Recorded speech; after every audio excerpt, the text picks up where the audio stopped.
Bom, e no Você Precisa Saber de hoje, a gente traz o assunto sobre o sistema proporcional e o sistema majoritário. Estamos a 18 dias das eleições e é importante entendermos como funciona a contabilização dos votos para eleger os nossos representantes. E para nos ajudar a esclarecer as dúvidas, a nossa professora de Educação Legislativa, Renata Cunha, já está aqui mais uma vez para nos ajudar. Boa tarde, Renata, bem-vinda. Obrigada, Grazi. Obrigada mais uma vez pela oportunidade. Obrigada também. Olha só, a gente começa falando assim, ó. A gente sabe que nas eleições, a gente percebe aqueles candidatos que, nossa, conseguem um número absurdo de votos, mas não garantem a sua vaga.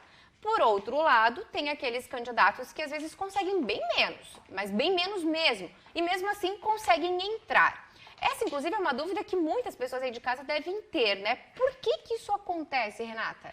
Grazi, a gente precisa entender que o sistema que elege os chefes do executivo, presidente da República, governador e depois também os prefeitos, né, nas eleições municipais, é diferente do sistema que elege os membros do legislativo, os deputados estaduais e federais. Para a gente eleger o deputado, o governador, o presidente da República, né, os membros do executivo, basta que o candidato seja o mais votado. Então, quem receber mais votos é o eleito. Agora, para os cargos do Legislativo, deputados estaduais e federais, não é assim que funciona. Existe todo um sistema, alguns cálculos que são feitos para a gente saber quem vão ser as pessoas que vão compor as casas legislativas, né? A Assembleia Legislativa e também a Câmara dos Deputados. Seria então esse sistema proporcional e o sistema majoritário. No caso de Exatamente. presidente e governador, majoritário. Exatamente, o sistema para eleger os deputados proporcional. E por que tem esse nome, né? Porque exatamente pela proporcionalidade. O sistema proporcional, ele valoriza muito mais os partidos políticos. Então, proporcionalmente, né, o número de votos que os partidos políticos receberem, esses partidos vão ocupando as cadeiras na Casa Legislativa. Então, a gente pode dizer que nesse sistema proporcional, o partido realmente faz muita diferença. São feitos alguns cálculos que talvez não venha ao caso aqui, mas só para a gente entender basicamente, né? A gente precisa levar em consideração o número de votos válidos, isso no caso para deputados estaduais, né? O número de votos válidos, a gente divide pelo número de cadeiras que tem no parlamento. Então, no caso aqui na Assembleia Legislativa, são 40 vagas, são 40 deputados que serão eleitos. Então, dividindo esse número, e claro, a gente só vai saber quais são os números, né, o número de votos válidos depois das eleições, a gente divide, a gente encontra um quociente, um número, quociente eleitoral. Esse quociente eleitoral, ele vai servir de base para a gente saber quantas vagas cada partido político vai ter. E essas vagas, elas são definidas por quê? Por número de candidatos concorrendo por cada partido? Como é que eles estipulam cada partido tem tantas vagas? Cada partido internamente tem lá os seus candidatos. Então, como eu falei, por base desse cálculo, né? Esse cálculo dividindo o número de votos válidos pelo número de cadeiras, de vagas que são 40, a gente vai ter um quociente. Aí vem, então, a resposta da sua pergunta.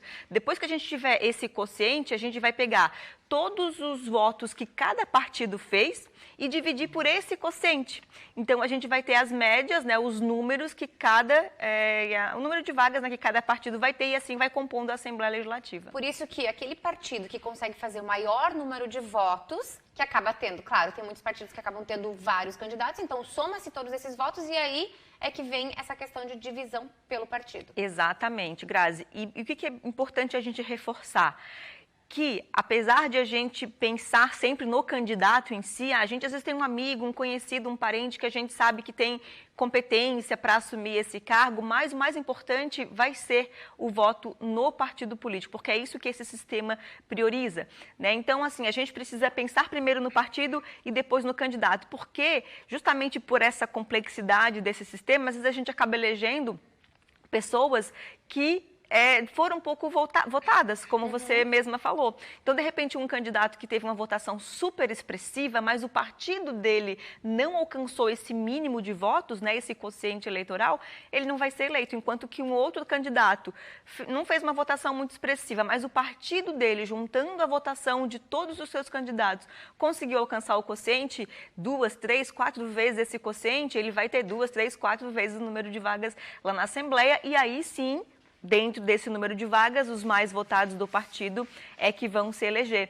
Então, às vezes, a gente quer priorizar, né, quer prestigiar um amigo, um conhecido, mas a gente, às vezes, não se identifica muito com o partido, às vezes com a ideologia, com as políticas públicas, as propostas daquele partido, mas se aquela pessoa que a gente escolheu, que a gente votou, não for eleita, o nosso voto, ele contribuiu para a gente eleger uma outra pessoa daquele partido. Então, por isso que é importante a gente saber qual que é a ideologia daquele partido, o que eles priorizam, né? Porque é fundamental. Isso é muito importante. Então, o pessoal aí de casa que está acompanhando a gente agora, sabe então que daqui alguns dias, né, 18 dias, a gente vai ter esse compromisso, então é importante observar tudo isso. Quando é presidente e governador, você consegue votar especificamente nele, mas quando for caso de deputados, aí sim é preciso prestar atenção nos partidos para ver se está conivente com o que você quer, né? Muito obrigada, Renata, mais uma vez. Quer deixar suas redes sociais bem rapidinho? Pode ser no Instagram, renatacunha.leg.